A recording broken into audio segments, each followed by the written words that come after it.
Et puis, sommaire de la présentation. Donc, on va commencer par présenter l'espace Info Habitat, puis l'ALEC, un petit passage sur les intérêts de la rénovation énergétique. Donc, ensuite, on rentrera dans le vif du sujet avec la présentation des aides nationales, puis la présentation des aides locales, et enfin un petit exemple de rénovation énergétique pour vous donner une idée un peu des montants des aides. L'espace Infohabitat de Saint-Brieuc-Armor Agglomération, c'est un guichet unique pour tous les porteurs d'un projet lié à l'habitat, donc énergétique ou autre, hein, adaptation par exemple, donc qui font partie du réseau France Rénov', donc la plateforme nationale pour la rénovation de l'habitat. On est situé au 5 rue du 71e régiment d'infanterie à Saint-Brieuc. Et donc, vous retrouverez les horaires d'ouverture de l'espace Info Habitat. L'accueil de cet espace Info Habitat est tenu par 2 agents. Et bien sûr, l'habitant est au cœur des dispositifs d'aide de l'agglomération.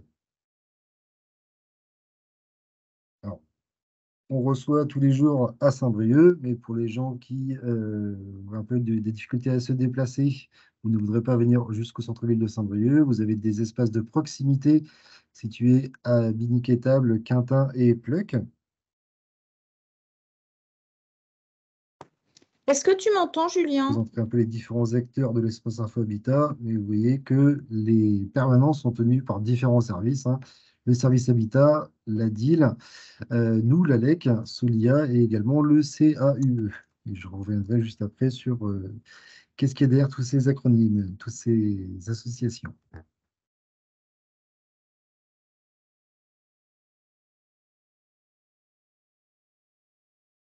Tu m'entends, Julien, ou pas? Allô, allô? Allô? Ah, il me dit que Isabelle de l'espace Info Nous, on Habitat vous souhaite entend en tout cas. intervenir. Ah, super. Je vais rouvrir son Bah, micro. Julien, si tu veux pas m'entendre, dis-le.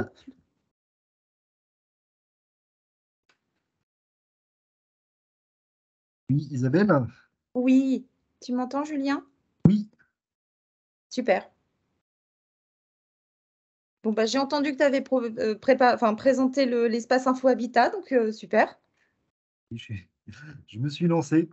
T'as bien fait, Et c'est donc, puis, parfait. du coup, pour les autres participants, hein, vous avez en visio Isabelle Lecoeur, hein, de l'espace Info Habitat. Bonjour à tous. Donc, moi, je me chargerai de la partie aide nationale et puis pour la partie aide locale, donc gérée par l'agglomération, je laisserai la main à Isabelle Lecoeur qui maîtrise mieux ces aides-là. Ça marche.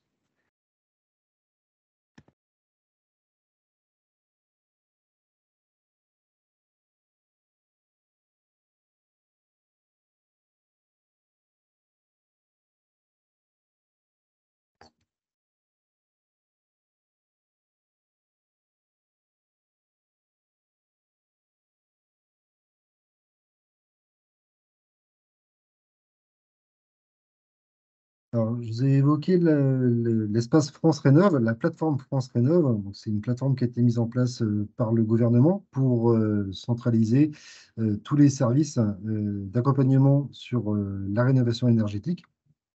Donc, vous avez un numéro de téléphone, hein, pardon, du site, pardon, de la plateforme France Rénov', qui a surtout un site internet, hein, à l'adresse www.france-rénov.gouv.fr, qui vous sert à retrouver tous vos espaces référents en fonction de votre lieu d'habitation. Si jamais dans les participants, vous avez des gens qui n'habitent pas sur l'agglomération de Saint-Brieuc, vous pourrez retrouver sur la plateforme France Rénov' votre espace d'information pour l'habitat. Pour Saint-Brieuc, ça vous renverra sur l'espace Info Habitat de Saint-Brieuc-Armor Agglomération.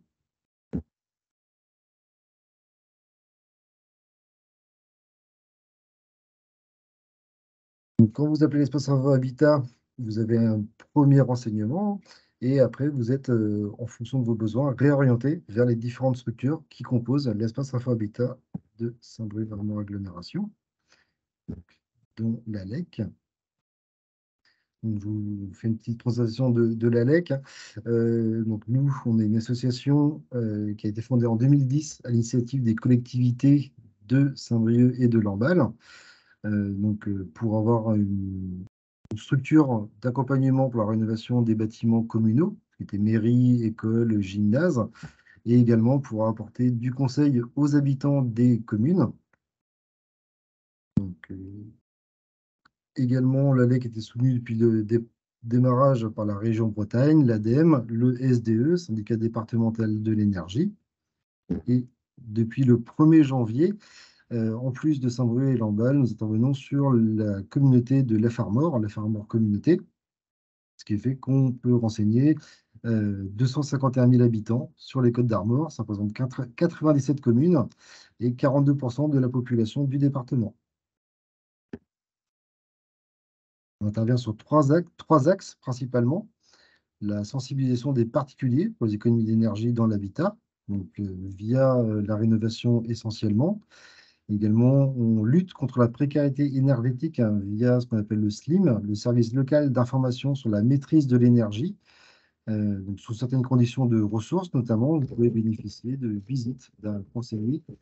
Si vous avez des difficultés pour payer vos factures d'eau et ou d'énergie, on peut se déplacer pour vous guider sur des premiers gestes pour optimiser vos consommations d'eau et d'énergie et maîtriser les factures. Après, si on identifie que vous avez plus un besoin de rénovation, de travaux de rénovation, là, vous serez plus orienté vers un conseiller info énergie de la LEC pour identifier les travaux essentiels et parler des aides. Dans la LEC, on a aussi un pôle collectivité, avec des conseillers en énergie partagée qui accompagnent les communes dans la rénovation des bâtiments publics. Et enfin, un pôle planification énergétique pour accompagner là plus les territoires, donc plus au niveau des agglomérations, sur la planification énergétique, la lutte contre le changement climatique, l'adaptation au changement climatique. Donc, on essaie de mobiliser tous les acteurs publics et privés des territoires. Ce qui est conseil aux particuliers, quand vous venez nous voir en rendez-vous de conseil info énergie, on vous aide à identifier et donc à prioriser les choix des travaux à réaliser. On vous dit si c'est plus important d'isoler les murs ou la toiture ou changer les fenêtres, ce genre de choses.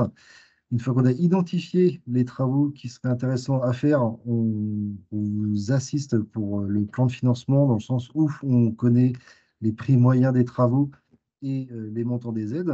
Comme ça, on peut vous estimer le reste à charge lié aux travaux.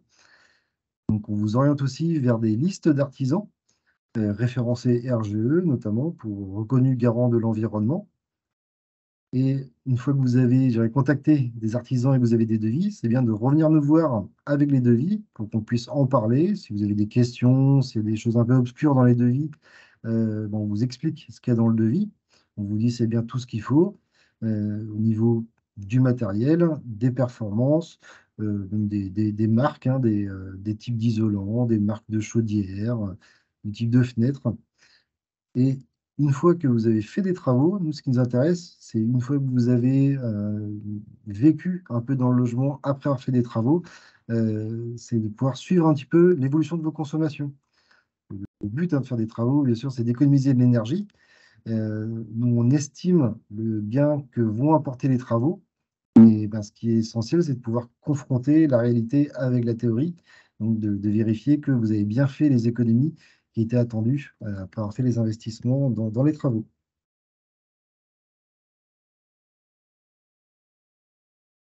Une petite diapo sur le SLIM, donc le service local d'intervention pour la maîtrise de l'énergie. Comme je disais, il y a des possibilités de visite à domicile pour diagnostiquer si on peut optimiser les consommations d'énergie en termes de réglage d'un ballon d'eau chaude, installation de petits matériels comme des mousseurs sur les robinets, des ampoules basse consommation pour l'éclairage. Et donc ce service est accompagné par l'agglomération. On est aussi partenaire de la Fondation Abbé Pierre et également du CLER, un réseau pour la transition énergétique.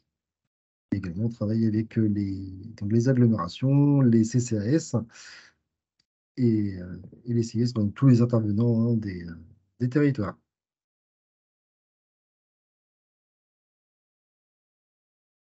Et donc là, vous avez tous les partenaires de l'espace Info Habitat de Saint-Brieuc-Armor Agglomération. Donc, vous avez en haut à gauche, Solia. Donc, c'est une association également. Solia, ça veut dire solidaire pour l'habitat. Ils accompagnent également les particuliers pour la rénovation énergétique des logements, mais pas que. Eux, ils s'occupent également de tout ce qui est adaptation de salles de bain, par exemple, mise en sécurité d'un logement, s'il y a besoin notamment de refaire l'électricité. Ils peuvent vous accompagner là-dedans. Par contre, ils n'accompagneront que les ménages modestes et très modestes. Il viendra plus tard, mais il y a plusieurs catégories de revenus. Euh, vous trouverez le tableau. C'est en fonction du revenu fiscal de référence et de la composition du ménage au niveau du nombre d'habitants. Il y a 4 catégories de revenus: très modeste, modeste, intermédiaire et supérieur. Et si vous êtes très modeste ou modeste, vous pouvez être accompagné par Solia. Mais nous, à l'ALEC, on renseigne toutes les catégories de public. Donc, vous pouvez venir nous voir en première approche. Et si on voit que ce sera opportun que vous soyez accompagné par Solia, bon, on vous renverra également vers Solia. Mais si c'est identifié, quand vous appelez l'espace Info Habitat en premier, c'est l'espace Info Habitat qui vous renverra vers Solia. Donc après, on a le CAUE, le Conseil en architecture, urbanisme et environnement, donc qui intervient sur tout le 22. Donc en fait, c'est une association d'architectes qui peuvent vous conseiller sur l'architecture. Donc, je dirais que c'est surtout intéressant pour les projets de construction, d'extension ou de réaménagement lourd de l'intérieur d'un logement. Si vous modifiez des cloisons, si vous voulez optimiser l'éclairage naturel d'un logement, vous pouvez consulter les architectes du CAUE.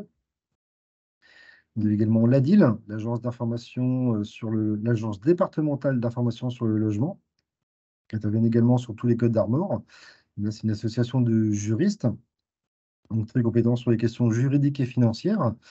Donc, par exemple, si vous achetez un local commercial que vous voulez passer en habitation, ça impliquera des démarches administratives et c'est le genre de questions que vous pouvez poser à la DIL. Et comme ils sont compétents sur les questions financières, si vous avez un plan de financement un peu compliqué, ils peuvent également vous aider sur ces questions financières. Donc, il y a également l'association UFC Que Choisir, donc, qui accompagne les particuliers par rapport à la consommation. Vous avez également les compagnons bâtisseurs qui accompagnent les chantiers. Donc là, ce qu'ils font, c'est ce qu'on appelle l'auto-rénovation accompagnée. Donc, ce sont des anciens artisans en retraite qui encadrent des groupes. Pardon.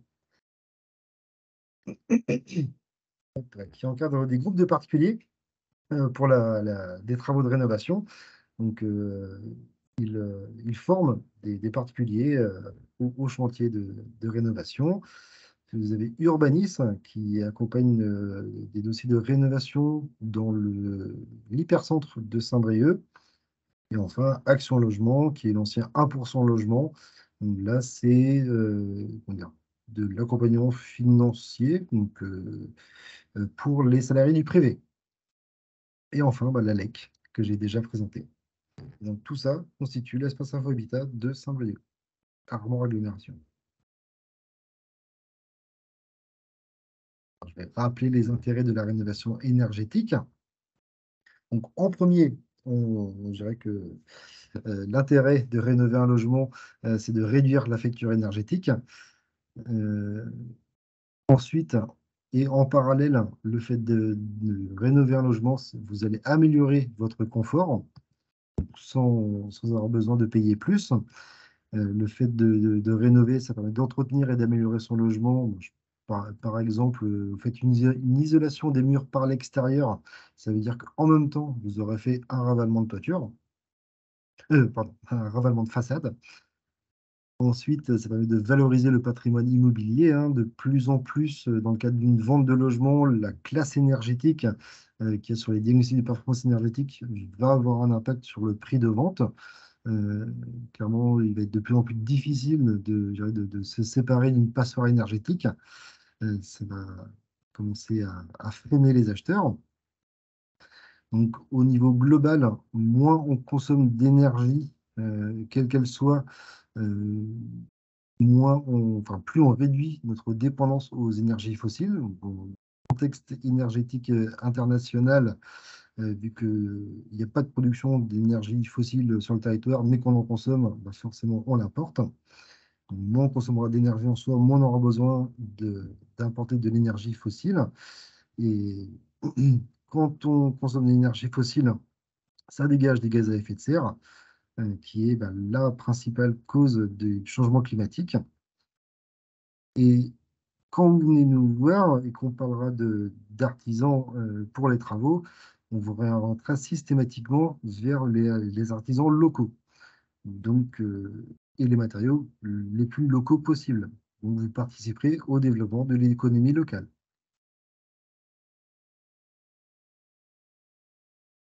Pourquoi c'est important aussi de rénover un logement?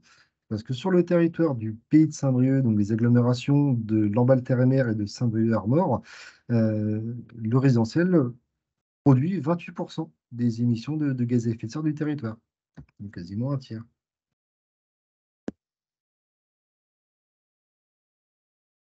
Vous avez évoqué le confort. Donc déjà, je dirais que si vous payez moins cher votre chauffage, vous pouvez vous permettre de bien vous chauffer. Donc, il y a déjà ce premier point du confort. Mais également, le confort dans un logement, c'est beaucoup du ressenti, dans le sens où la température qui est indiquée sur votre thermostat ou un thermomètre dans la pièce, euh, c'est pas la seule donnée à prendre en compte pour déterminer si on est en confort ou pas. Parce qu'en fait, la température que vous ressentez, c'est un équilibre thermique entre la chaleur que vous rayonnez, que votre corps rayonne, et le rayonnement qui est réémis par les parois. C'est-à-dire que si vous avez une paroi bien isolée, elle va bien vous rayonner la chaleur dessus. Donc, vous serez en confort. Mais si vous avez une paroi froide, vous allez émettre de la chaleur, la paroi ne va pas vous la rayonner, et du coup, vous allez vous refroidir. C'est un effet qu'on sent très bien sur à côté, quand on passe à côté d'une fenêtre euh, pas performante, une vieille fenêtre en simple vitrage et qui fait froid dehors, ben, vous sentez qu'il fait froid. Alors, c'est pas parce que la fenêtre vous envoie du froid, mais c'est parce qu'elle ne vous renvoie pas la chaleur que vous perdez. Ça, c'est l'effet de paroi froide. Ensuite, dès qu'il y a un mouvement d'air dans un logement, c'est une source d'inconfort, d'où l'importance de bien étanchéifier une maison avec des fenêtres performantes, des pare-vapeurs dans les parois, murs ou toitures, et une ventilation adaptée. Et donc, du coup, quand on parle de ventilation, la ventilation, ça permet également d'avoir un taux d'hygrométrie dans la pièce confortable. Donc, entre 40 et 50%, c'est l'idéal.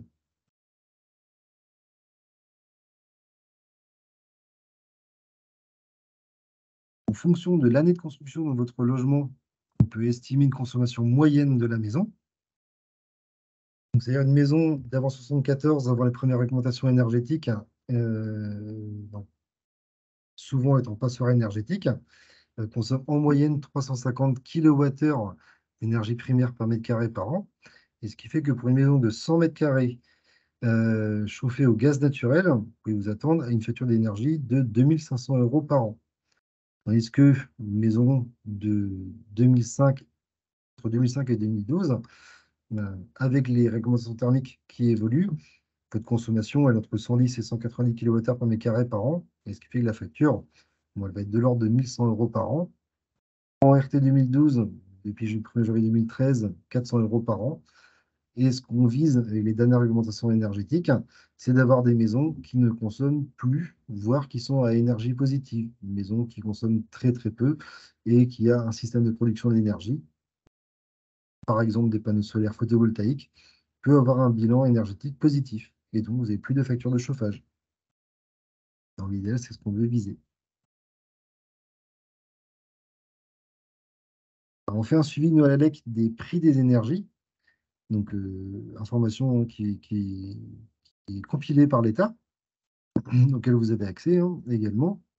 Et donc, nous, on publie le plus souvent possible ce qu'on appelle un Argus de l'énergie, où on va comparer à kilowattheure égale, donc à quantité d'énergie égale, les différentes énergies.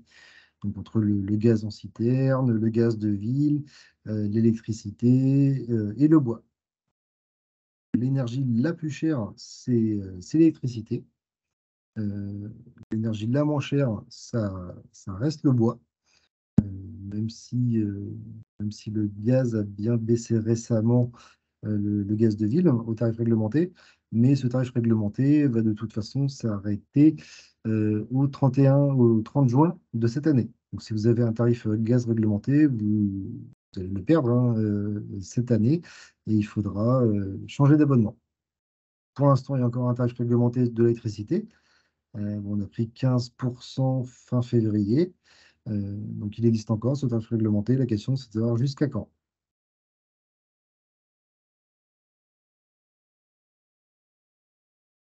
Je ne sais pas s'il y avait des questions avant qu'on rentre dans le dur du montant des aides. Super. Alors, on va commencer par les aides nationales. Alors, bon, vous pouvez déjà sentir que ça ne va pas être tout simple, vu la densité de la diapositive. Vous les avez tout d'un coup. Après, on va détailler aide par aide.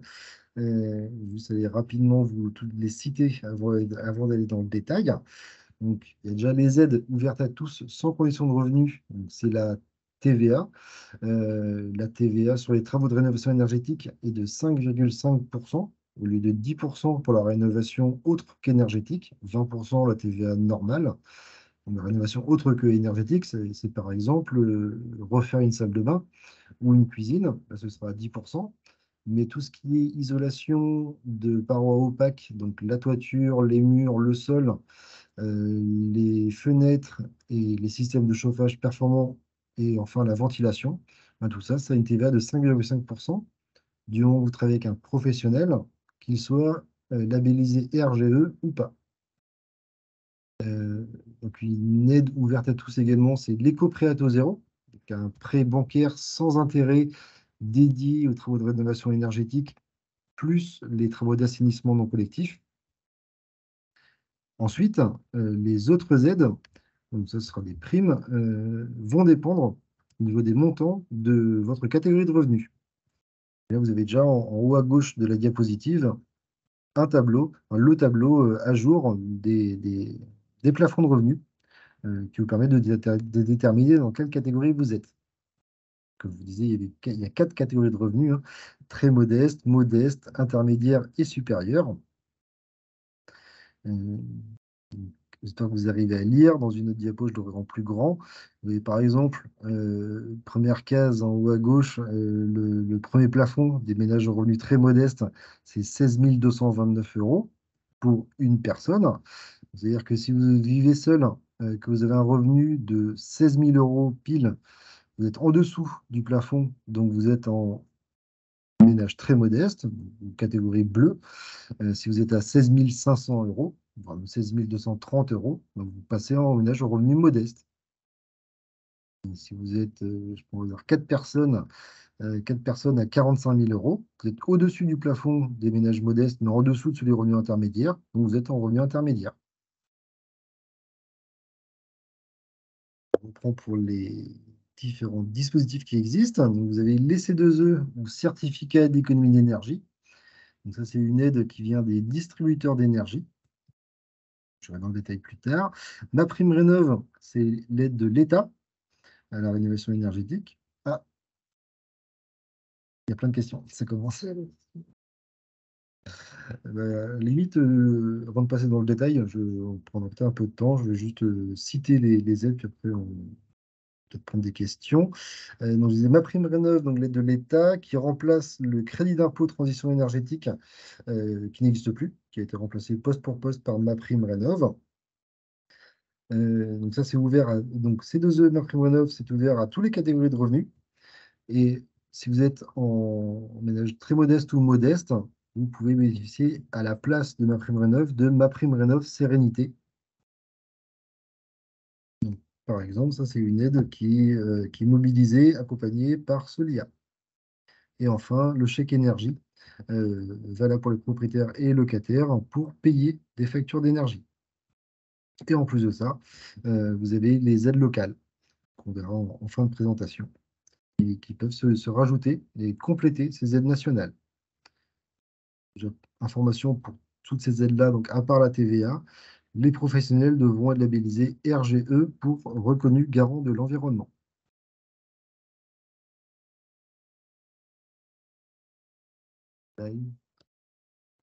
On est d'accord que le document pourra leur être envoyé, que Oui. c'est un peu petit, donc Oui. je précisais pour on enverra la présentation. Et du coup, il y aurait juste une précision à faire sur les résidences secondaires, de préciser quelles aides pour les résidences secondaires. Voilà, c'est la réponse, hein, TVA et C2E, et c'est tout pour les résidences secondaires. Ah oui. La plupart des aides, hein, sont quand même à destination des résidences principales. Résidence secondaire, oui, vous aurez uniquement la TVA à taux réduit. Et donc les C2E, qui là, ça s'applique à tous les bâtiments d'habitation.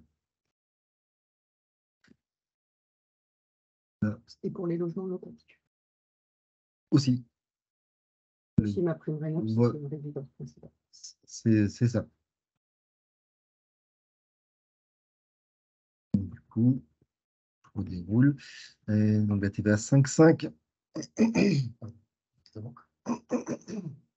Alors, donc il faut que le logement ait au moins 2 ans. C'est la condition, seule condition sur l'âge du logement. Comme je le disais, c'est pour tous les travaux de rénovation énergétique. Et également les travaux induits. Alors, ça, c'est pas forcément évident. Les travaux induits, c'est-à-dire que quand on veut isoler un mur, bon, il y a l'isolant qui va rentrer dedans, ça c'est assez évident. Par contre, le placo ou le lambris ou le contreplaqué qu'on va mettre pour protéger l'isolant, comme justement il protège l'isolant et qu'on voit difficilement des travaux d'isolation se faire sans que derrière on mette un revêtement, là c'est ce qu'on appelle les travaux indissociablement liés. Donc, ils bénéficient aussi d'une TVA de 5,5. Quand on enlève une chaudière à fioul, il n'y a pas trop d'intérêt à garder la cuve à fioul. Donc, l'enlèvement de la cuve à fioul va aussi bénéficier de la TVA 5,5. Et donc, quand on change les fenêtres qu'on change en même temps et qu'on installe en même temps une VMC, une ventilation mécanique, il faudra que les fenêtres des pièces, de certaines pièces, aient une entrée d'air pour permettre le renouvellement de l'air. Donc, du coup, comme les travaux de ventilation impactent les travaux de menuiserie, de fenêtres, eh ben, les deux auront une TVA 5,5. Parce que c'est vrai que si vous installez une ventilation sans faire d'autres travaux, ben, la TVA sera à 10%. Alors, par contre, dans le cas de rénovation très lourde, vous pouvez être soumis au taux de TVA de 20%. Parce que si vous touchez aux fondations, ou par exemple, si vous faites tomber un mur de la maison parce qu'il est vraiment en trop mauvais état et que vous devez le remonter, ben, toute votre rénovation passera en TVA, au taux de TVA du 9, donc 20%. Après, là où c'est un peu plus tendance, enfin, un peu plus dur à juger, c'est quand vous cassez quasiment tout, mais pas tout. Donc, par exemple, ce qu'on appelle le second œuvre, il y a 6 éléments, les planchers, les cloisons intérieures, la plomberie, l'électricité, le chauffage et les fenêtres qui donnent sur l'extérieur. Si vous en cassez, si vous en démolissez 5, mais que vous ne touchez pas au sixième, ben, vous restez en rénovation. Par exemple, vous pouvez avoir enlevé la toiture, les fenêtres, le chauffage, il n'y a plus d'électricité, il n'y a plus de plomberie, mais vous gardez un plancher intermédiaire, ben c'est bon. Euh, Alors, si vous faites une extension et que la surface totale de la maison augmente de plus de 10%, c'est pareil, ça passe dans le 9. Et si vous faites une toute petite extension qui n'entraîne pas une augmentation de la surface de plus de 10%, là, ça peut passer à une TVA de 5,5. Pour les travaux de rénovation énergétique, enfin, pour l'isolation et le chauffage, et tout ce qui sera les murs, les murs, la toiture sera à 10%.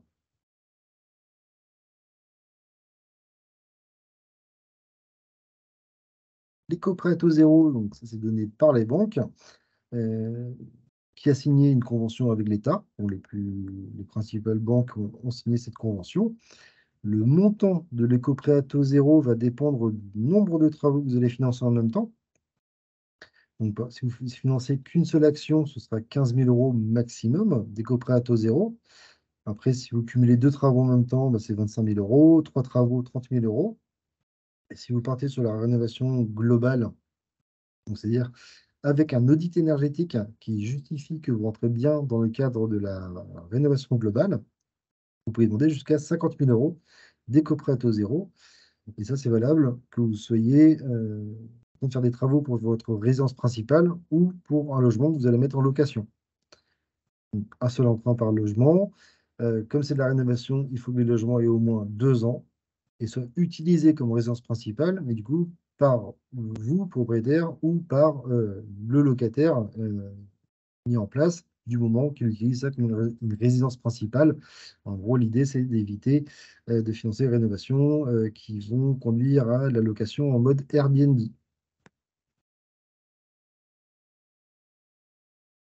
Alors, au niveau des primes, donc,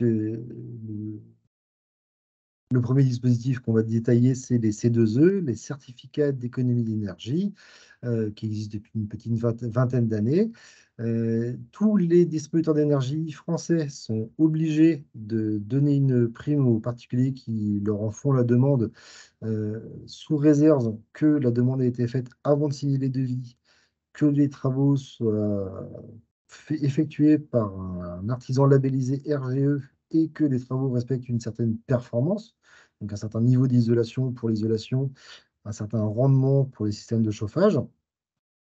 Donc, si toutes ces conditions sont réunies à la fin des travaux, euh, sur facture de travaux, vous aurez une prime d'un distributeur que vous pouvez choisir dans toute la liste des distributeurs français. Donc, ça peut être votre distributeur d'électricité, de fuel, de gaz ou pas. C'est-à-dire que vous pouvez être abonné à EDF pour l'électricité, mais faire la demande de prime à Engie, par exemple. Euh, Vous n'êtes pas obligé d'être client chez le fournisseur d'énergie à qui vous demandez l'aide, ni avant, ni après. Ça ne vous engage pas, ça ne vous oblige pas à devenir client euh, du revendeur à qui vous avez demandé la prime. En fonction des revenus, bah, le montant des C2E sera différent. Et donc pour les montants, je vous montrerai le tableau récapitulatif une fois que j'aurai présenté l'aide MaPrimeRénov'. Cela, c'est MaPrimeRénov'. Donc grosse différence avec les C2E, c'est que autant les C2E, vous pouvez mobiliser avec une maison qui n'a que 2 ans. Pour MaPrimeRénov', il faudra attendre que la maison ait au moins 15 ans. Vous pouvez mobiliser MaPrimeRénov' pour un logement que vous achetez, même si vous ne pouvez pas y habiter avant que les travaux soient terminés. Le principe, c'est que le logement doit être utilisé à titre de résidence principale au plus tard 1 an après la fin des travaux. Les primes sont forfaitaires en fonction des travaux de rénovation énergétique, c'est-à-dire que la prime n'est pas en pourcentage du montant des travaux, mais quel que soit le montant des travaux, le montant sera fixe. Donc, en gros, pour une pompe à chaleur, par exemple, ça peut être 4 000 euros euh, de MaPrimeRénov' pour l'installation d'une pompe à chaleur, que l'installation ait coûté 10 000, 15 000 ou 20 000 euros. Ça restera 4 000 euros de MaPrimeRénov'. Comme pour les C2E, il faut les travaux été faits par des professionnels RGE, respectant certains niveaux de performance. Donc, par exemple, pour vérifier que le niveau de performance qui est dans le devis est suffisant et que vous n'allez pas être refusé par MaPrimeRénov' ou par les C2E, ben nous, on peut vous conseiller. Vous venez nous voir avec les devis. Et si on veut la résistance thermique proposée n'est pas assez importante parce qu'il n'y a pas assez d'épaisseur d'isolant, ben on vous le dira pour que vous puissiez modifier votre devis avant d'avoir fait votre demande à MaPrimeRénov'. Ça vous évitera d'avoir un refus et du coup de perdre du temps. Parce que tant que vous n'avez pas l'accord de MaPrimeRénov', vous ne pouvez pas démarrer vos travaux.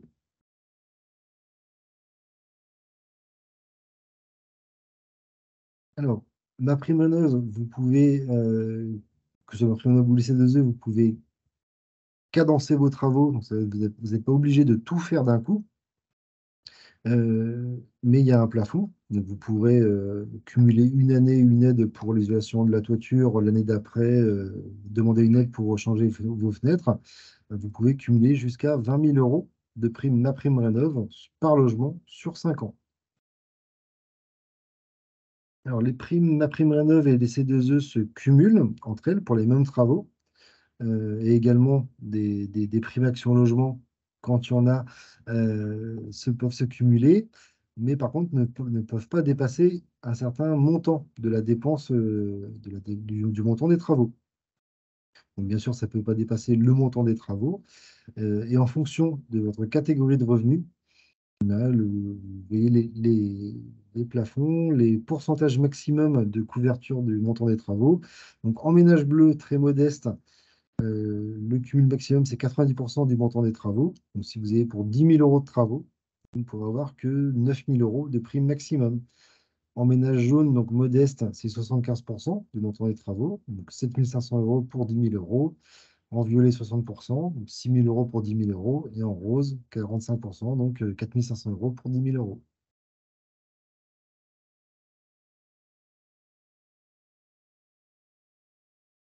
Là, vous voyez plus grand les tableaux des revenus, les différents plafonds.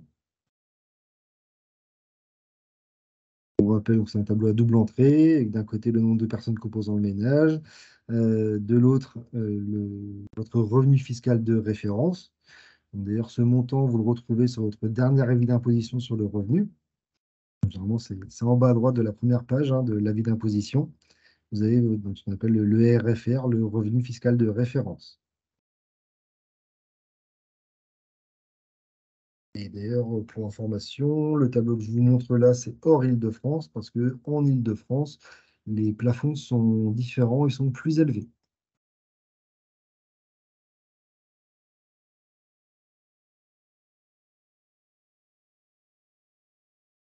On va regarder un petit peu sur les montants. Vous avez sur le même tableau, donc, sur la première colonne poste de travaux, vous avez la liste des travaux éligibles à la rénovation énergétique. Donc, regardez surtout à partir de la ligne chaudière à granulés. Les 4 premières lignes, on les détaillera juste après. Vous retrouvez donc déjà les 4 couleurs, les colonnes très modestes, modestes, intermédiaires et supérieures. Quand vous avez en haut de la colonne MPR, c'est pour MaPrimeRénov'. Les colonnes C2E, c'est pour les certificats d'économie d'énergie. Si vous voulez avoir une idée des montants MPR et C2E, si vous êtes donc très modeste ou modeste, donc c'est les colonnes bleues ou jaunes. Pour les C2E, c'est la première colonne C2E. Et en intermédiaire supérieur, donc pareil, les colonnes violettes et roses pour MPR. Et la dernière colonne, C2E, pour les certificats d'économie d'énergie. Des exemples d'illustration. Si vous voulez installer un poêle à bûche, vous êtes en très modeste, vous avez droit à 2 500 euros d'aide MaPrimeRénov'. Et en plus, vous allez cumuler les C2E qui là ont un montant, vous voyez qu'il y a différents montants. Enfin, il y a une fourchette. Parce qu'autant l'aide MaPrimeRénov', c'est vraiment fixé, il n'y a qu'un seul montant, c'est voté par l'État en début d'année. Évidemment, ça ne bouge pas trop pendant l'année. Les C2E, chaque distributeur d'énergie peut choisir le montant d'aide qu'il attribue en fonction des travaux. Notamment pour un poêle à bûche, on a relevé, on a constaté que le montant des primes était au minimum dans les 150 euros, que ça pouvait monter, sachant que 800 euros, ça va vraiment être des cas particuliers. Ça peut être compliqué d'aller jusqu'à là, mais on pouvait espérer quelques centaines d'euros, 300, 400, 500 euros, donc en plus des 2500 euros. Voyons jusqu'à 3000 euros d'aide en tout pour un poêle à bûche, en très modeste. Si vous êtes en modeste, ce sera 2000 euros d'aide MaPrimeRénov', plus le même montant de ces 2 E qu'en très modeste. Donc, jusqu'à 500 euros, vous pouvez espérer 2500 euros en tout pour un poêle à bûche en modeste. Après, en intermédiaire, c'est 1000 euros de MaPrimeRénov'. Et pour les C2E, un petit peu moins, donc ce sera plutôt dans les 200, 300 euros de C2E. 1200, 1300 euros en tout. Alors oui, quelques des astérisques, donc surtout dans les colonnes C2E, parce que en plus de ce qu'on appelle les C2E de base, pouvez avoir des bonifications qui sont appelées, alors, coups de pouce pour les plus anciennes, mais ça existe encore, et assez récemment, les coups de boost. Là, ce serait plutôt pour le chauffage central, donc pour le classique, la pompe à chaleur RO. Donc au niveau de la colonne C2E, vous avez trois montants, 300 euros, 4000 euros, 5000 euros, qui vont dépendre là de ce que vous enlevez comme système de chauffage qui va être remplacé par la pompe à chaleur.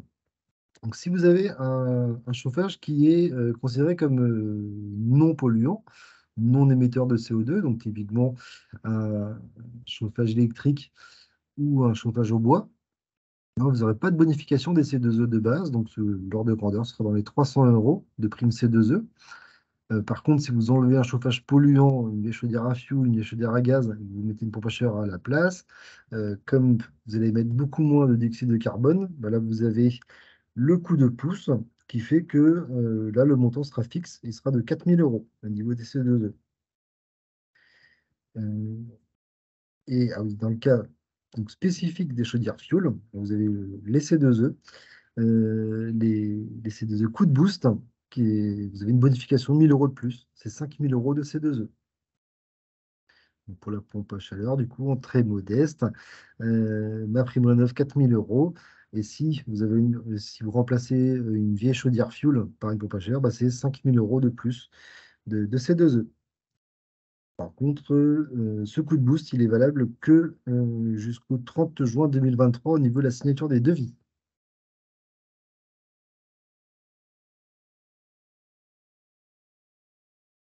Ensuite, plus bas dans le tableau, au niveau des fenêtres, vous voyez que là, la prime, elle est à la fenêtre.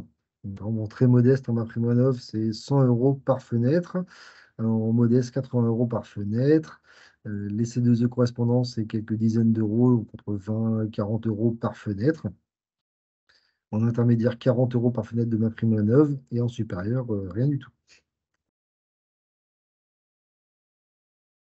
Pour l'isolation, comme on isole les surfaces, les primes sont aussi forfaitaires, mais forfaitaires en euros du mètre carré. Donc pour isoler des murs par l'extérieur en très modeste, l'aide MaPrimeRénov', c'est 75 euros par mètre carré, dans la limite de 100 mètres carrés.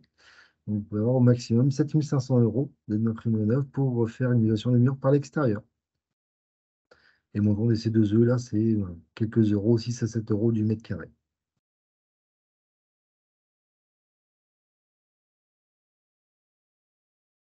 Le nombre d'exemples en plus, non? Super.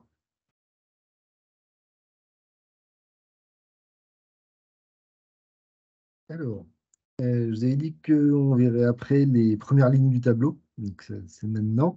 Ce que je vous ai détaillé, les exemples que j'ai pris, c'était pour des travaux geste par geste.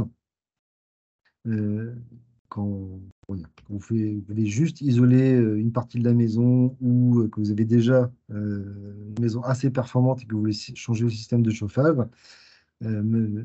Autrement, quand vous lancez dans un projet de rénovation globale, il existe ce qu'on appelle le forfait rénovation globale qui, pour être validé, demande une certaine performance, un gain de performance énergétique sur l'ensemble de la maison, donc qui est de 55%.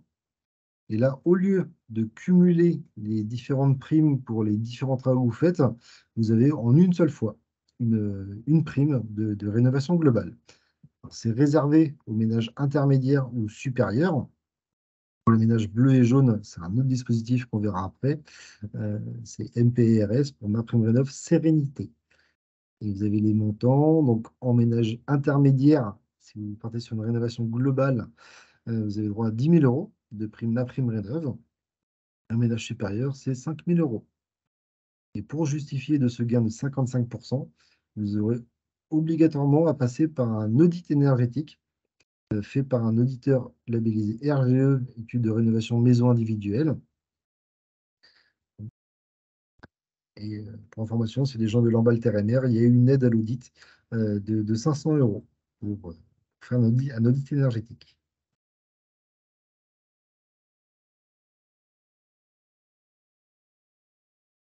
En plus du forfait rénovation globale, il y a 2 bonus. Le premier, c'est le bonus passoire énergétique.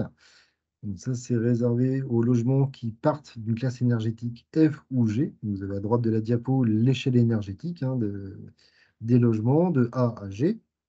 Donc quand vous êtes classé F ou G, vous êtes considéré en passoire. Et si après les travaux, vous êtes mieux que F, ben, vous avez droit à un bonus. Donc comme pour la rénovation globale, il faut un audit pour justifier de cette sortie de passoire.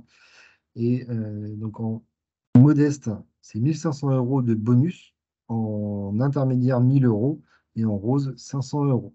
Et tout ça qui vient se rajouter en plus des forfaits rénovation globale ou de l'aide MaPrimeRénov' Sérénité. Et le deuxième bonus, c'est le bonus bâtiment BBC pour bâtiments basse consommation, pour des bâtiments en étiquette A ou B. Euh, Pareil, avec un audit énergétique qui justifie que vous êtes au moins en classe B ou mieux. Et les montants sont identiques au bonus sortie de passoire.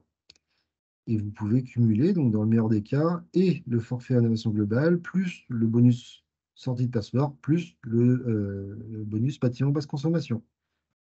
Si vous partez d'une maison classée en G, que vous rénovez tout avec un bon système de chauffage et qu'à la fin vous êtes en A, eh ben voilà, vous avez la rénovation globale, la sortie de passoire et le bâtiment BBC.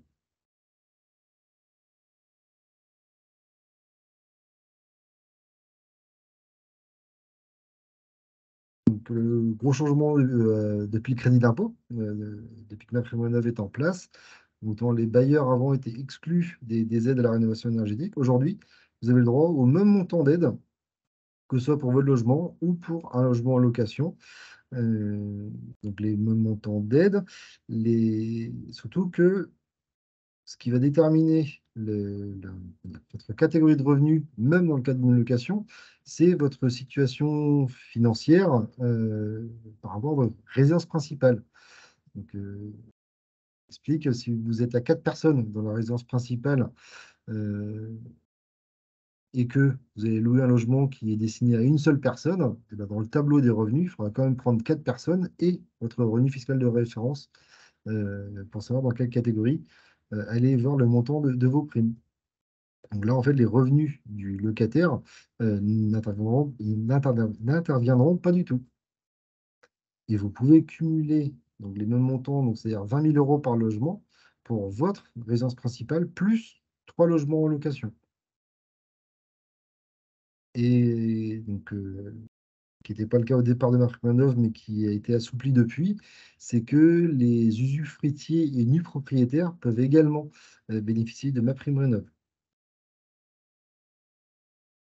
Alors, par contre, pour l'aspect bailleur, il y a quand même une contrainte, c'est que vous vous engagez à conserver le logement et à le mettre en location en résidence principale pendant minimum 5 ans.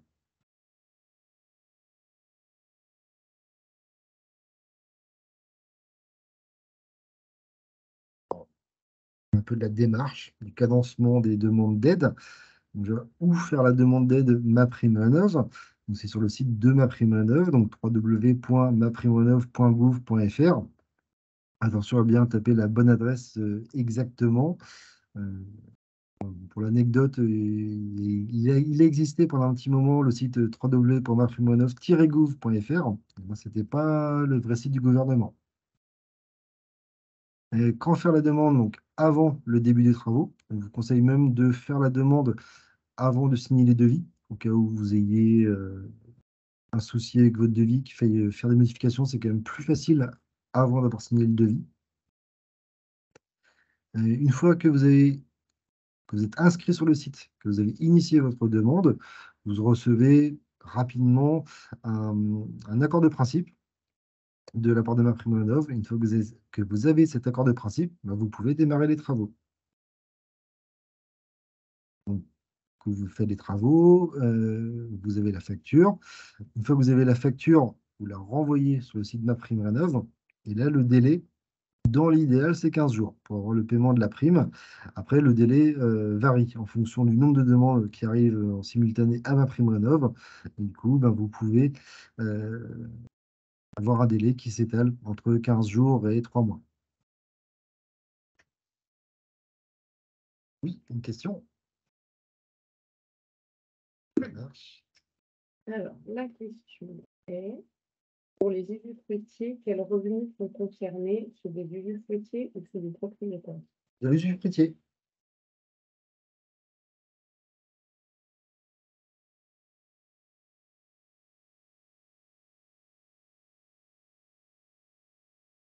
Passer sur un autre dispositif.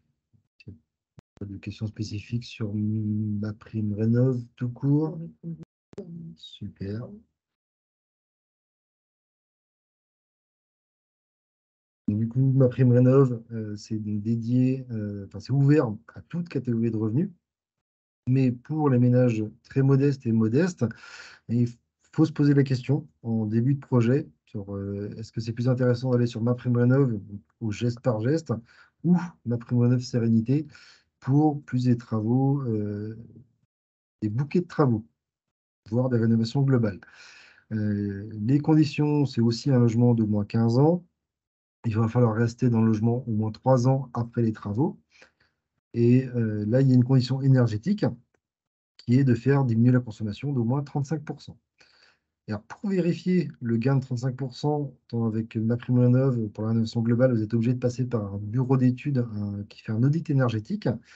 Avec MaPrimeRénov' Sérénité et donc l'accompagnement de Solia, euh, dans l'accompagnement de Solia, quand ils vous ouvrent un dossier, la première chose qu'ils font, c'est qu'ils font passer un de leurs thermiciens pour faire une évaluation énergétique qui permettra de vérifier le gain de 35% et ouvrira également droit au bonus. Donc, vous êtes obligé de mobiliser un bureau d'études en plus.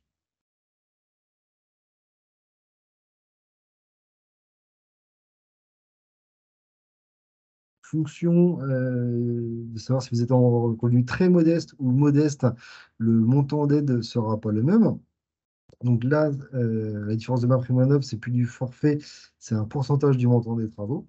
Si vous êtes en ménage en revenu très modeste, l'aide, elle est de 50% du montant des travaux hors taxe pour un montant de travaux de 35 000 euros maximum. Donc, vous, au maximum, vous avez 17 500 euros d'aide MaPrimeRénov' Sérénité. Et en ménage en revenu modeste, voilà, le montant d'aide, c'est 35% du montant des travaux.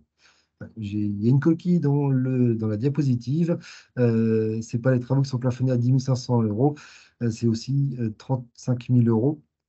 Mais en fait, 35% de 35 000 euros, ça fait 10 500 euros. Donc là, c'est l'aide qui est plafonnée à 10 500 euros.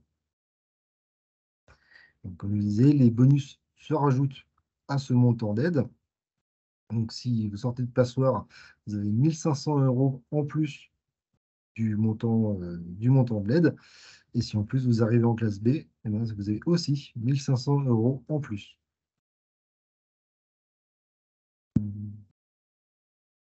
Aujourd'hui, c'est cumulable avec les certificats d'économie d'énergie.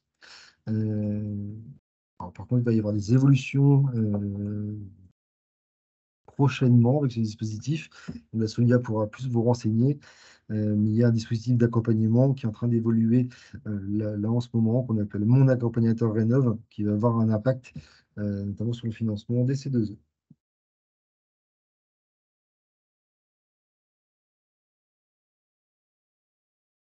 Le chèque énergie, c'est un chèque que vous recevez automatiquement. Il n'y a pas de demande particulière à faire, qui dépend de votre revenu fiscal de référence, qui se calcule en montant de revenu fiscal par unité de consommation, par UC.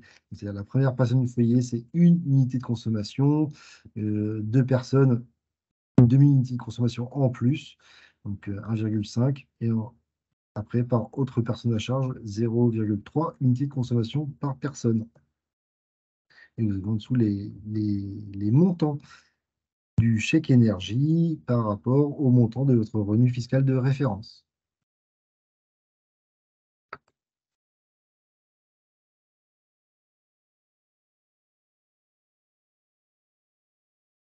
Euh, à la partie aide locale,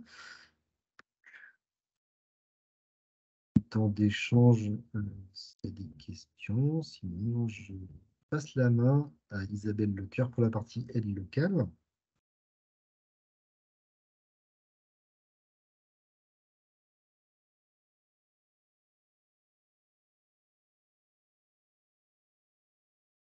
Je vois que la plupart des questions ont été répondues.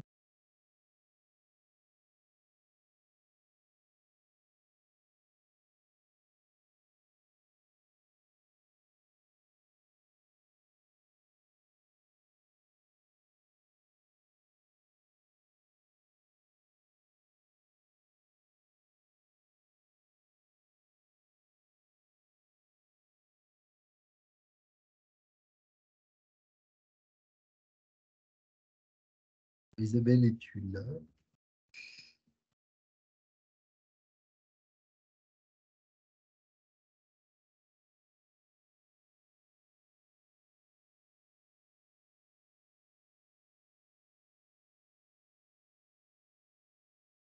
Non? Ah. Alors, je suis là. En revanche, j'ai une connexion Internet pitoyable. Donc, je vais reprendre la main si vraiment c'est inaudible. D'accord.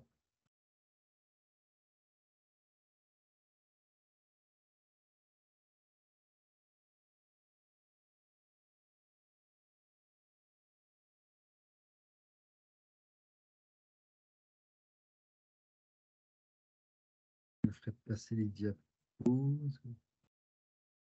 Je puisse donner la main sur d'écran.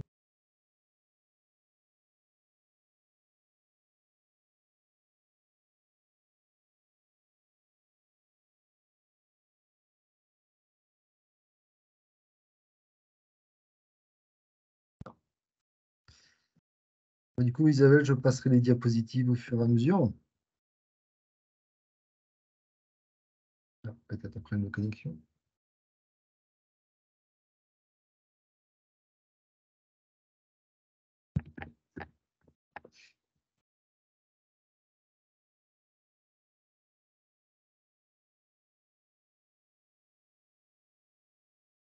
Isabelle, on ne t'entend plus.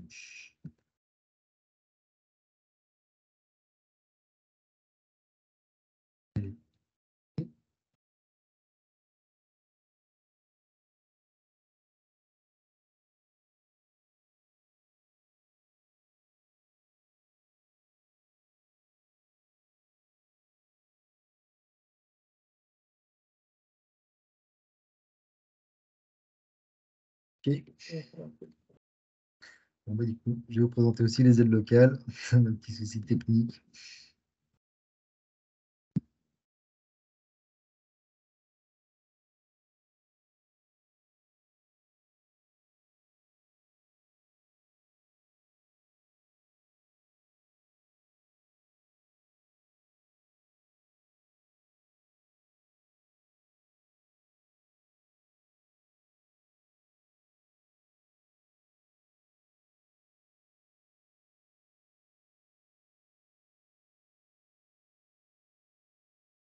Alors, pour les aides locales, donc moi je vais surtout me concentrer sur les aides qui ont un impact sur la performance énergétique des logements, sachant que je vous mettrai l'adresse hein, dans le diaporama, et sur le site de l'espace Info Habitat de Saint-Brieuc-Armor, vous avez accès au guide des aides financières qui regroupe toutes les aides, parce qu'il y en a d'autres que je n'ai pas le temps de toutes les présenter. Donc déjà, vous avez une aide pour l'achat d'un bien en secteur prioritaire sur l'agglomération. Donc vous voyez un peu là, rapidement les zones. Donc là, vous n'aurez pas accès de chez vous à cette carte, mais si vous appelez l'espace Info Habitat avec l'adresse du bien que vous avez en vue, ils pourront vous dire si vous êtes en secteur prioritaire ou pas. Ah,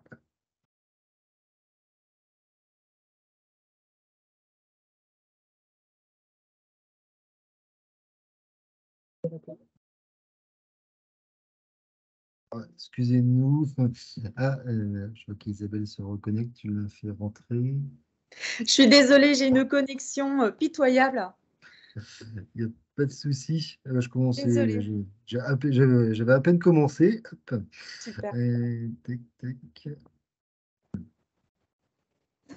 Du coup, je te propose de présenter les diapositives. Et comme je ne peux pas te donner la main sur le diaporama, je Reprendre ferai la main passer si les... vraiment. Ouais, je te laisserai reprendre la main si vraiment la connexion est pitoyable pour que vous puissiez avancer quand même. Tout à fait. C'est Ça parfait. marche. Alors, donc moi, je suis Isabelle Lecoeur, ambassadrice logement à l'espace Info Habitat. Donc, comme le disait Julien en début de webinaire, l'espace Info Habitat, c'est le guichet unique labellisé France Rénov qui permet d'avoir en fait les réponses à vos problématiques, puisqu'on est en capacité de renvoyer vers les partenaires qui seront les plus à même à répondre à vos questions, aussi bien financièrement que techniquement. Au niveau des aides de l'agglomération, les élus ont voté une enveloppe d'1,1 million sur l'année 2023, ventilée donc selon plusieurs types d'aides que je vais vous présenter. Il faut savoir que au niveau de l'agglomération, on est clairement sur un ciblage de parc ancien, c'est-à-dire de plus de 15 ans. Alors, sauf pour les travaux d'adaptation dans le cadre du bien vieillir chez soi ou dans le cadre d'aménagement lié à un handicap. Nous, on ne cible que les résidences principales, alors soit en propriété,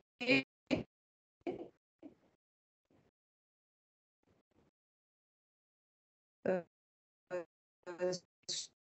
soit en location. Bénéficient aussi bien les propriétaires occupants que, dans certains cas, les propriétaires bailleurs. Alors évidemment, les aides, comme la plupart du temps et comme les aides de l'État, on est sur des contreparties sociales. Donc là, clairement, on est sur la ressource des occupants pour les propriétaires occupants ou les locataires. Ou bien en ce qui concerne les propriétaires bailleurs sur des plafonnements de loyer, de manière en fait à pouvoir créer des logements à visée clairement sociale ou très sociale. Prioritaires, les secteurs prioritaires, vous allez voir la carte par la suite. On est sur les secteurs urbanisés. On a une obligation pour les travaux adaptés de gain énergétique. Donc, c'est un petit peu sur le même principe que l'État. Le gain énergétique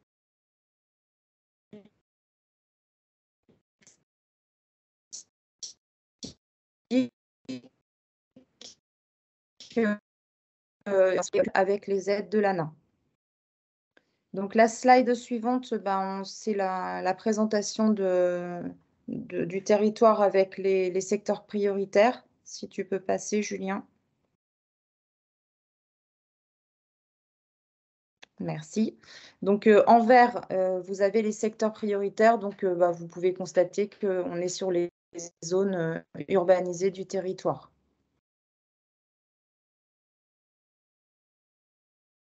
On va pouvoir passer sur la slide suivante qui présente celle-ci, c'est l'aide à la vacance. Alors, la slide n'est pas bien calibrée, mais ce n'est pas grave. Hop. Tac.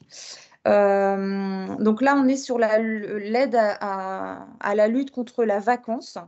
Donc, on vise les logements qui sont vacants depuis plus de 2 ans, situés en secteur prioritaire, hein, toujours. On est sur une prime qui va jusqu'à 4 000 € par logement. Là encore, 2 cas de figure.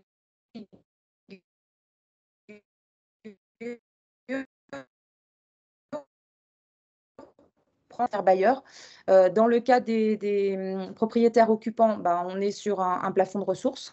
Alors, nous, au niveau du plafond de ressources, on est sur le secteur, sur plafond intermédiaire. On ne dispense donc la vacance ou la prime à l'accession, on est sur des plafonds de loyer. Les conditions, c'est que les primes sont limitées à 2 par foyer fiscal. Et encore une fois, elles sont cumulables avec l'ANA dans la limite de 18 000 € par logement. Donc, on propose également une prime à l'aide à la performance énergétique. Là, on est sur une subvention de 5 000 €. Ce sont des primes qui s'adressent aux primo-accédants et aux propriétaires bailleurs, toujours sous condition de ressources. Et on s'adresse là, en l'occurrence, aux ménages à revenus intermédiaires ou modestes. On demande là encore une diminution des consommations de 25% pour les propriétaires occupants et de 35% pour les propriétaires bailleurs. PO et PB, c'est propriétaires occupants et PB, c'est propriétaires bailleurs.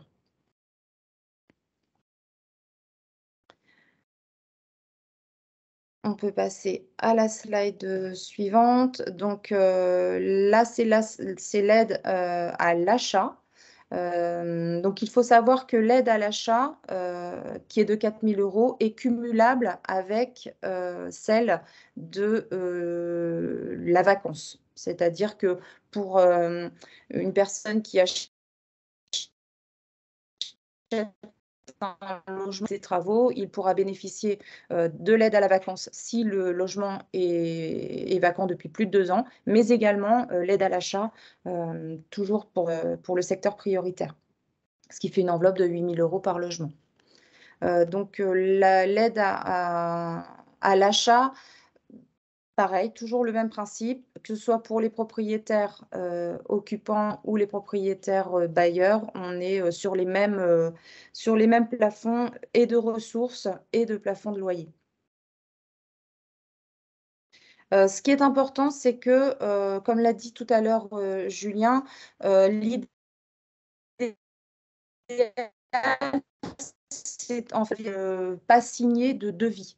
C'est-à-dire que vous pouvez effectivement demander des devis pour avoir une idée du montant, mais en revanche, on vous recommande de ne pas les signer avant d'avoir déposé votre demande d'aide. De même, lorsque là, dans le cadre de la prime à l'achat ou la prime à la vacance, l'idéal, c'est de déposer le dossier 4 à 6 semaines avant la signature de l'acte définitif. Donc, c'est quelque chose qu'il faut prendre en compte parce que malheureusement, sinon, c'est rédhibitoire. Donc ensuite, on propose des aides à la rénovation. Alors, il y en a plusieurs types.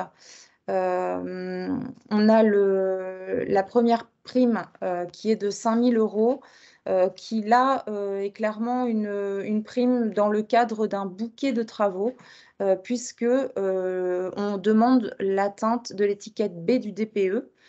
Donc, c'est vraiment clairement quelque chose qu'on ne peut pas obtenir en ne changeant qu'une fenêtre ou un système de chauffage. Vraiment, ça implique un bouquet de travaux pour atteindre cette lettre B. Donc pareil, elles sont cumulables avec les aides de l'ANA et avec les autres aides de l'agglo.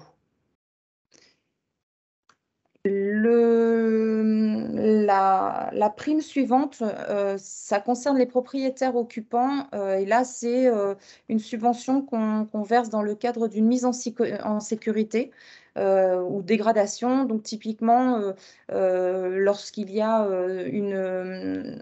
des travaux envisagés pour refaire l'électricité défaillante, cette prime est clairement celle qu'il faut solliciter.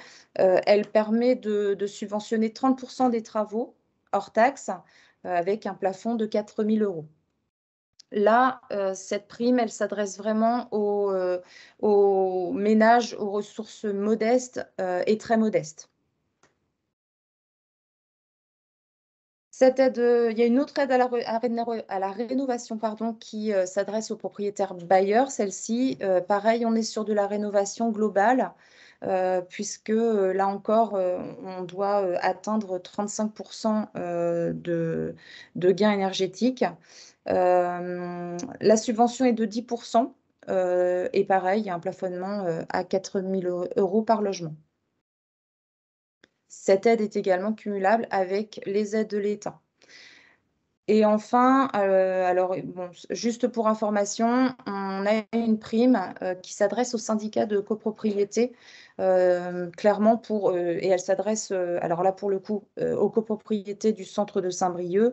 Ça permet en fait de pallier aux dégradations des copropriétés sur les communs en fait. Et donc voilà, elle se monte à 5% des travaux hors taxes. Alors, on a d'autres primes, hein, mais là, en l'occurrence, on avait ciblé ce webinaire sur la rénovation énergétique. Donc, voilà, ça, c'est le panel des aides que l'agglomération met à la disposition des ménages.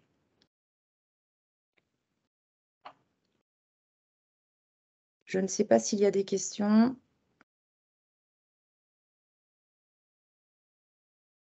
En tous les cas, il faut vraiment ne pas hésiter à appeler l'espace Info Habitat avec votre revenu fiscal de référence, de manière à ce qu'on puisse vous donner déjà voilà, les premiers renseignements et puis encore une fois, après, vous orienter vers l'organisme et le partenaire qui sera le plus approprié pour vous aider dans la démarche.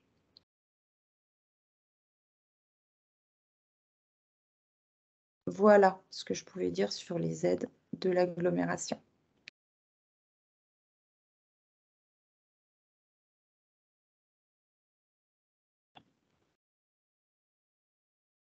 Merci Isabelle.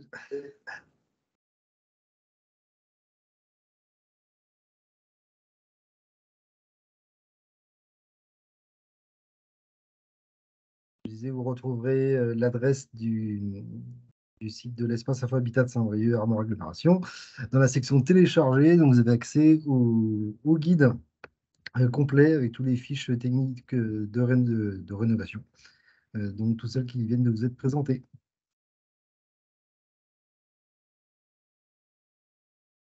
Alors, je vais reprendre la main pour terminer par un exemple concret de rénovation énergétique, donc, qui n'est pas de cette année, mais les grands principes restent les mêmes.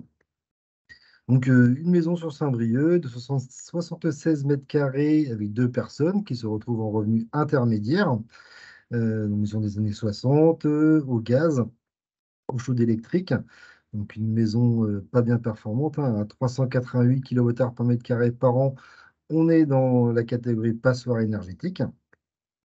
Vous voyez un peu la description de la maison, pas d'isolation en mur, toiture ancienne à reprendre, quand même du double vitrage, pas de ventilation mécanique, une chaudière gaz condensation et eau chaude par un cumulus électrique qui date un peu. Donc, les consommations estimées sans travaux, mais il fallait compter un budget de 1 970 € par an de gaz, 250 € d'électricité juste pour l'eau chaude, donc hors usage spécifique, éclairage, cuisine et alimentation de frigo, d'appareils en veille et tout ça. Il y avait deux manières d'appréhender le projet. Une rénovation à minima, une rénovation légère, donc on appellera le projet initial. Donc, il fallait reprendre la toiture, donc tant qu'à faire une isolation de toiture qui coûtait 7 319 €. Un changement de menuiserie partielle pour quelques fenêtres qui n'avaient pas été remplacées.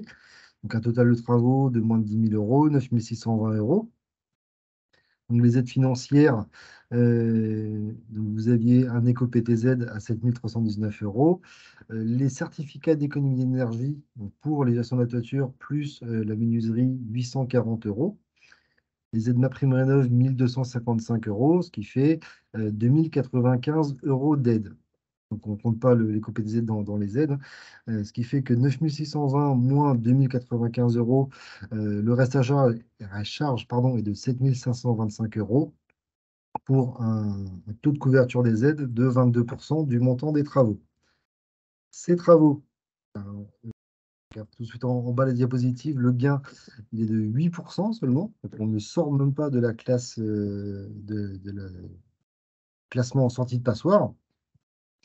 On a fait une économie sur les consommations de gaz, surtout en isolant la toiture, mais ça permet d'économiser donc 175 € par an.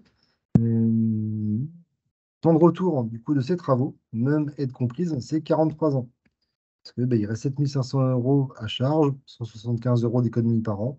7 500 divisé par 175, il faut 43 ans pour rentabiliser les travaux, même avec des aides. Sachant que les travaux ont quand même permis de faire des économies, donc on émet moins de CO2. Pour illustrer, c'est un peu comme une économie de 3842 km de voitures qui auraient été économisées. Bon, les gens ont quand même amélioré leur confort, diminué l'impact environnemental et entretenu le logement, notamment via la reprise de la couverture et de son isolation. C'est une façon d'appréhender le projet. Donc, je dirais le classique, hein, la toiture et les fenêtres, mais vous allez voir, on peut faire mieux. Donc, si on part sur là, plus une rénovation globale, donc isolation, bien sûr, de la toiture, plus l'isolation des murs pour 20 066 €. On change la chaudière gaz, non, pardon, on enlève le plus électrique et on passe sur le gaz pour la production d'eau chaude sanitaire. Installation d'une sonde extérieure pour une meilleure régulation du chauffage. Donc, tout ça pour 1 904 €. Donc, on change les mêmes fenêtres qu'avant pour 2 301 €. Là, il y avait un audit énergétique de 1 500 €, le prix moyen d'un audit énergétique. Donc, les travaux passent d'un peu moins de 10 000 € à 25 771 €. Au niveau aide financière, là, il y avait mobilisation d'un prêt à taux zéro pour 48 000 €. L'aide à l'accession de Saint-Brieuc-Armor pour 4 000 €. L'audit énergétique, bon, là par contre, c'est une aide qui n'existe plus, mais qui était de 1 200 €. Il y a plus de C2E qu'avant, 1 450 €. Comme l'audit énergétique a validé un gain d'au moins 55% sur la performance énergétique, les propriétaires ont pu mobiliser forfait rénovation globale de MaPrimeRénov'. La maison étant passoire énergétique avant ne l'est plus après, donc le bonus des ménages intermédiaires, un sortie de passeur, c'est 1 000 €. Donc, il n'y aura pas le bonus bâtiment basse consommation, on a réussi à atteindre la classe B. Là, le total des aides obtenues, c'est 14 650 € pour un investissement de 25 771 €. En fait, là, on a un taux de couverture des aides pour les travaux de 57%. Dézoomer, on n'a pas le bas de la diapo. Donc, le reste à charge était de 11 121 € par rapport à un reste à charge dans le cas précédent de 7 500 €. Donc, même si on a fait 2 fois 2,5 sur le montant des travaux, on est à même pas plus, on est à plus 40% pour le reste à charge. Donc là, les économies sont plus substantielles, 730 € d'économie sur la consommation de gaz. Donc, du coup, non, pardon, le budget chauffage, il passe à 731 €, ce qui fait 1 488 € d'économie par an. Par rapport au reste à charge de un peu plus de 11 000 € et 1 488 € d'économie par an. Là, en 7 ans, les travaux ont été rentabilisés. Par rapport, je rappelle, les travaux d'avant, 43 ans pour les rentabiliser. L'économie, si on parle en kilomètres parcourus, c'est 26 000 km d'économie au niveau des gaz à effet de serre. Si on compare à la consommation d'une voiture, vous voyez, la classe énergétique finale, c'est en C, à 125 kWh par mètre carré par an. Dans ce cas-là, il aurait fallu passer à moins de 90 pour arriver en classe B. Et donc, on recumule un autre bonus, le bonus bâtiment basse consommation. Donc, on a toujours l'amélioration du confort, l'admission de l'impact environnemental, l'entretien du logement. Un peu plus simple au niveau de la gestion des énergies, on est revenu sur la même énergie pour le chauffage et l'eau chaude sanitaire. Donc, au niveau de la vente, clairement, c'est une maison qui sera beaucoup plus attractive en termes de classement énergétique, de budget prévisionnel pour l'utilisation du logement. Rentabilité en 7 ans, on peut quand même qualifier ça d'une rentabilité rapide. Parce qu'en fait, en 7 ans, les travaux que vous avez faits, ils se seront pas dégradés. Euh, L'isolation sera bonne. Au bout de 43 ans, dans le cas d'avant, en gros, arrivé à 43 ans, les isolants, bah, vous pouvez déjà envisager de les refaire, parce qu'ils seront beaucoup moins performants. Donc forcément, avec 1500 euros d'économie par an, on augmente le pouvoir d'achat. Donc, pour rappel, hein, pour tout ce qui est travaux de rénovation énergétique, faites très très attention à tout ce qui est démarchage. On alerte vraiment les gens là-dessus, surtout en ce moment, vu comment dire, la demande qu'il y a auprès des artisans pour les travaux de rénovation énergétique. Généralement, un artisan, il n'a pas besoin de faire du démarchage pour avoir son carnet de commandes rempli. Donc, voilà, ce n'est pas une règle absolue, mais attention, il y a quand même beaucoup d'arnaques en ce moment. Pour vous prémunir, le rôle de l'Espace Habitat, c'est un accompagnateur, un garde-fou. Donc, n'hésitez pas, surtout avant de signer, à venir nous voir. Nous, comment dire, pour vous informer s'il y a quelque chose qui ne semble pas clair dans la proposition qu'on vous a faite, en termes de prix ou de délai. Euh, et donc, donc ça, c'est valable pour le démarchage et également pour tout ce qui est salon, foire et salon. Parce que pour rappel, sur un salon, si vous signez un devis, vous n'avez pas le droit au délai de rétractation.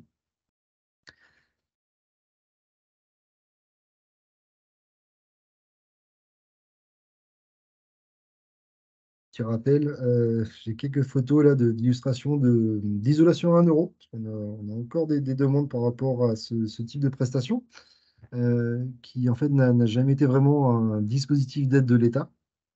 C'était des chantiers financés via les C2E, qui ont vu leur montant baisser au fur et à mesure des années, mais qui, on va dire, dans les premiers temps du 1 euro, permettaient quand même de financer intégralement un chantier plutôt de bonne qualité. Mais comme les aides n'ont fait que baisser au fur et à mesure des années, et ben, mécaniquement, la qualité des chantiers s'est dégradée.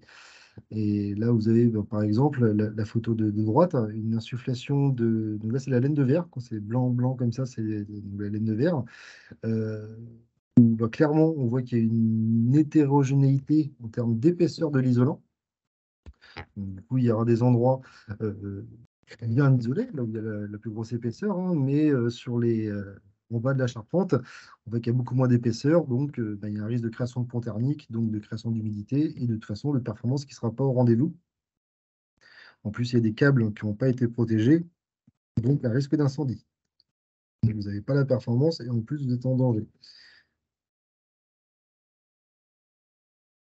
Ici, ben, des exemples de mauvaises réalisations, hein. En haut à gauche, c'est ce qu'on appelle l'isolant mince, qu'on ne conseille pas parce que la mise en œuvre est compliquée pour avoir une bonne performance. Donc, puis là, typiquement, on n'utilise pas ça pour isoler un plafond de garage, hein. Là, vous avez une porte coulissante qui va venir frotter sur le matériau mince à chaque ouverture. Donc, à mon avis, depuis le temps que la photo a été prise, l'isolant, il est déjà déchiré.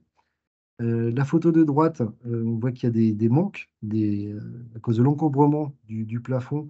Il y a des endroits qui ne sont pas isolés.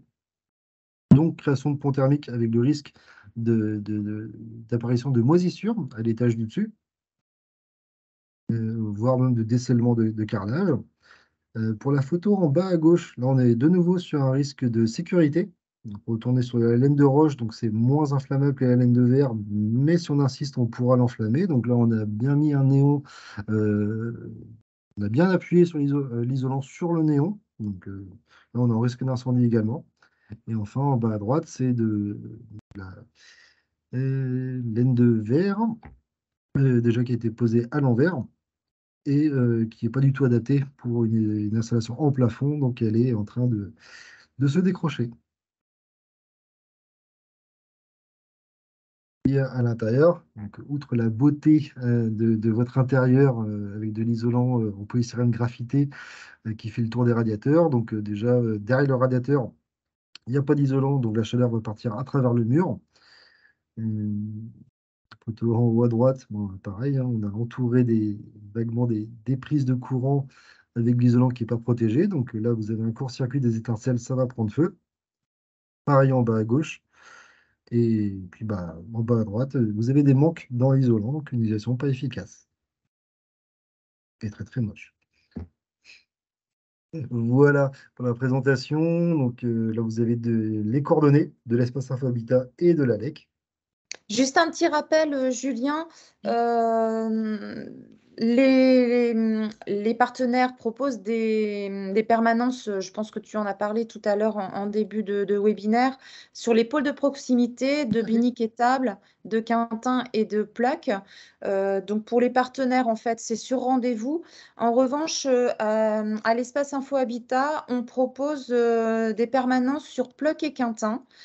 Sans rendez-vous. Donc, si vous avez l'occasion de passer par là, ou si c'est plus facile pour vous que d'accéder à Saint-Brieuc, les prochaines auront lieu donc le lundi 12 juin à Pluck de 14h à 17h et le matin à Quintin de 9h à 12h. Et le 12 juillet, donc le matin à Quintin de 9h à 12h et l'après-midi de 14h à 17h à Pluck. Voilà.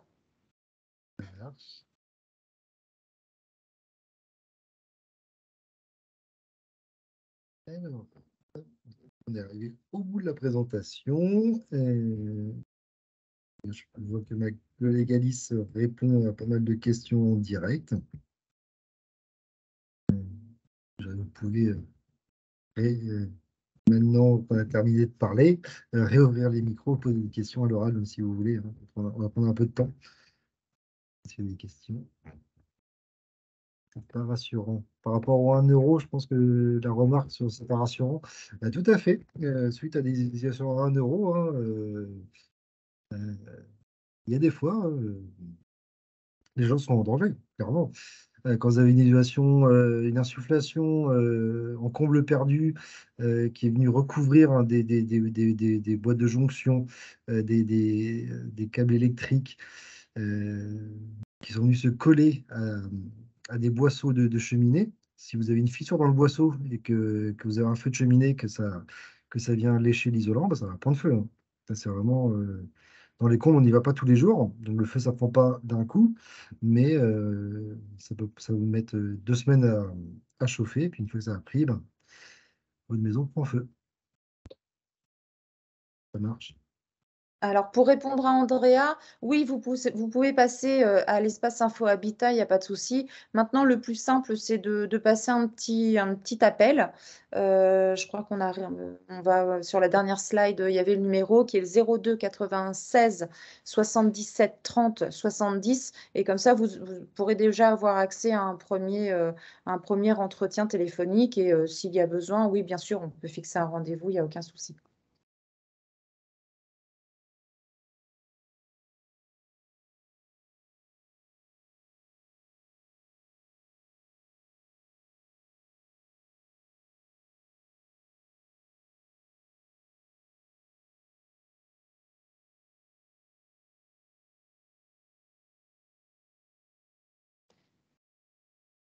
Pour son auto-rénovation, certes.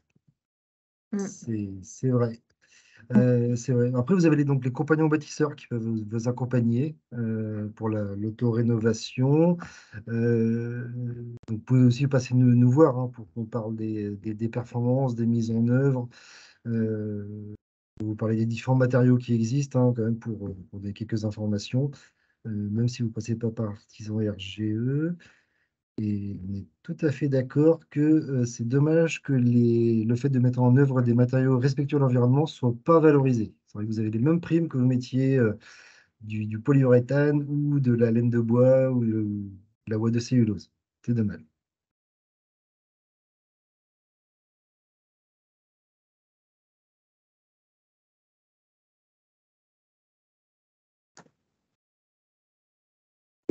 On est en train de se diriger vers des matériaux moins chers et polluants.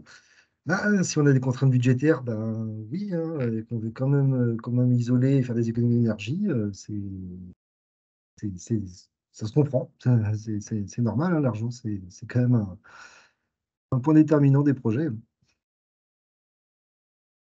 Nous, si on est novateur, on peut peut-être vous identifier les travaux les plus importants, histoire de pouvoir cadencer les travaux. Et voire même, on peut des fois vous dire que certains travaux sont pas forcément essentiels, hein. Si vous avez pardon, une chaudière qui est pas si ancienne, mais des murs pas isolés, c'est peut-être mieux, si vous êtes un peu bricoleur, de faire vous une isolation par l'intérieur et surtout pas de mettre juste une pompe à chaleur pour changer votre chaudière fuel qui va vous manger tout votre budget et qui va quelque part vous empêcher de faire d'autres travaux derrière. Si vous changez votre système de chauffage et que 5 ans après, vous avez un peu de budget et vous voulez isoler, si vous le faites, ça va perturber le fonctionnement de vos chauffages. Donc, enfin, dans l'idéal, on isole au maximum, on étanchéfie bien l'air, on ventile et tout à la fin, on regarde qu'est-ce qui reste comme besoin pour voir qu'est-ce qu'on met comme chauffage. Après, c'est important de dire qu'effectivement, on peut apporter des aides financières, mais qu'à côté de ça, il y a aussi une expertise et des conseils techniques qui sont, comme tu le dis très justement, aussi importants et qui évitent de partir dans des dépenses qui peuvent être inconsidérées en fait.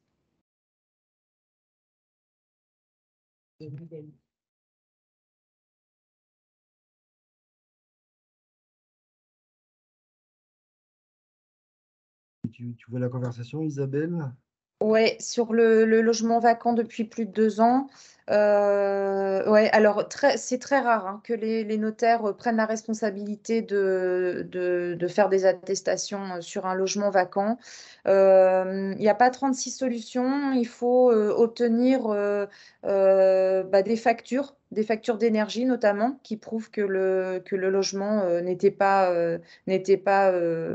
utilisé. Après, normalement, les impôts sont en capacité, si le logement a été ciblé comme étant vacant, de fournir, ben, pour le coup, une preuve de la vacance. Mais effectivement, les notaires, c'est très rare que les notaires s'aventurent à faire des attestations de ce genre. Les dires des propriétaires, du coup, non, ne suffisent pas.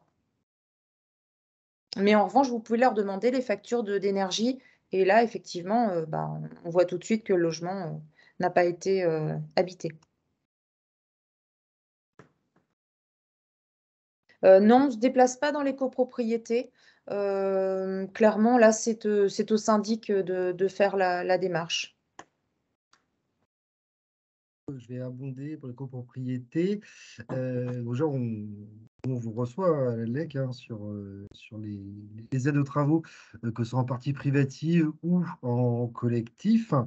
Alors nous, on ne se déplacera pas forcément, très rarement d'ailleurs.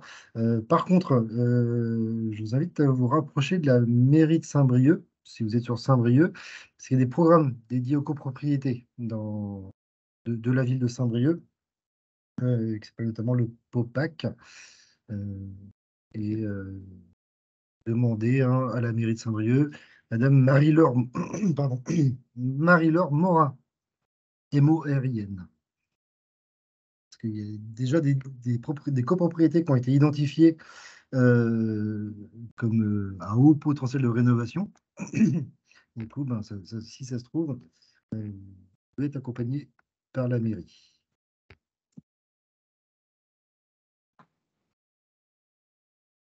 Oui, oui, absolument, hein. Les horaires que vous avez sont les bons, donc n'hésitez pas, hein. Effectivement, vous pouvez vous présenter à l'espace Info Habitat sur ces horaires-là.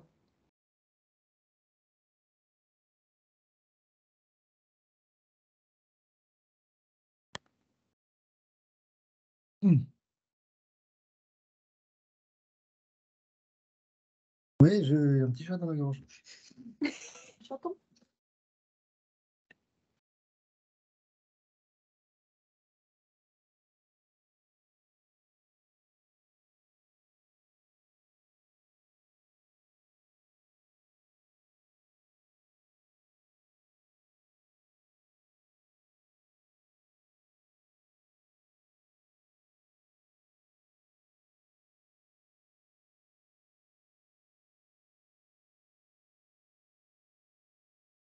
Celui-là, avant le stade définitif d'achat. Faire connaître, ouvrir un dossier avec Solia. Par contre, la visite du thermicien se fera qu'une fois la signature définitive actée. Sauf pour l'aide à l'accession. Sauf pour les aides, c'est celui qui s'occupe des aides. Solia pour les aides. Et c'est pour les aides locales. Pour les aides C'est- locales, il faut Marque absolument de- faire la démarche 4 à 6 semaines avant la signature chez le notaire.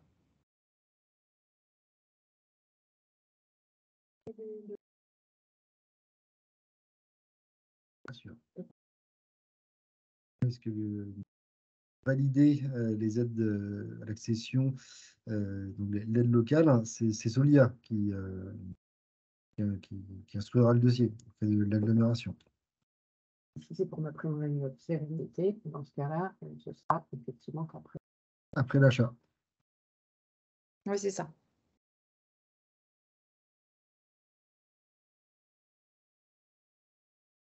Tout à fait. C'est Solia, ça qu'on n'a pas précisé assez. Oui, Solia instruit les dossiers d'aide locale. Comme ça rentre dans le cadre de leurs prestations, conseil d'adaptation ou de la mise en sécurité, et que pour les autres aides, il y a des notions d'économie d'énergie, et comme ils font également des évaluations énergétiques, c'est Solia, l'opérateur qui instruit les dossiers au niveau technique pour l'agglomération.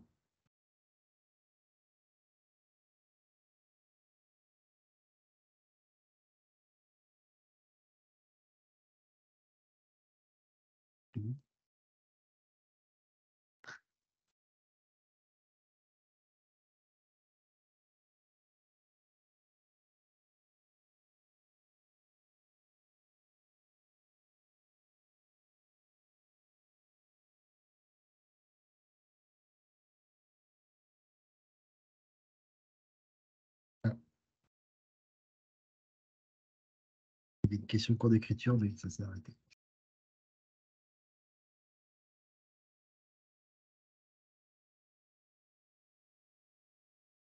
Plaisir, bonne soirée à vous.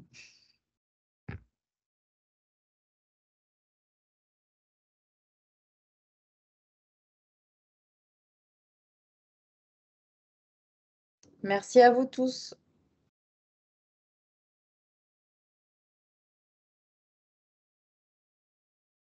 Merci de votre attention et de votre participation. Bonne soirée. Bonne soirée.